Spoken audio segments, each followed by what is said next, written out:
L'heure du retour au village n'a donc pas encore sonné pour Paul Biya. Le président du Cameroun a annoncé dimanche soir sur les réseaux sociaux sa candidature à la présidentielle d'octobre et mis fin au suspense qui tenait le pays en haleine depuis des mois. À 92 ans, Paul Biya s'apprête à repartir en campagne à la grande surprise de nombreux observateurs ou opposants qui espéraient un renouvellement. Il se dit partout que le chef de l'État n'est pas apte à gérer ce pays pour le moment. C'est une ancienne génération, vraiment qu'il faudrait, nous on espérait qu'il aille se reposer parce que le moment est venu pour qu'il fasse la relève.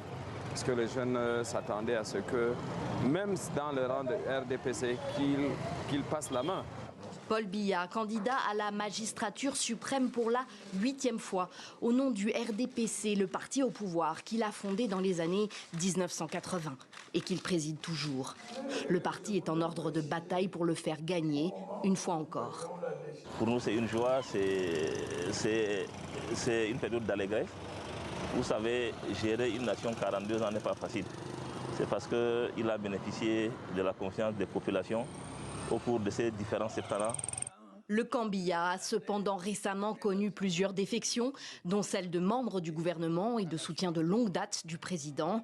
L'opposition historiquement divisée au Cameroun aborde une nouvelle fois la présidentielle en ordre dispersé. Pour ce politologue, le pays se retrouve aujourd'hui dans un entre-deux. Il ne s'agit pas simplement de l'individu, monsieur le président Paul Biya, il s'agit d'un système qui est en train de vouloir se pérenniser. Cette logique de continuité s'oppose justement à des dynamiques de rupture qui effectivement sont également perceptibles à travers on va dire les ambitions politiques d'un certain nombre, si vous voulez, présidentielles, d'un certain nombre d'hommes politiques, qu'il s'agisse de l'opposition ou même à l'intérieur du parti au pouvoir. Paul Biya est le plus vieux chef d'État du monde. L'automne dernier, il a disparu de la scène publique pendant plusieurs semaines avant de reparaître triomphalement en octobre à Yaoundé. Cette longue absence a donné lieu à de nombreuses rumeurs sur son état de santé.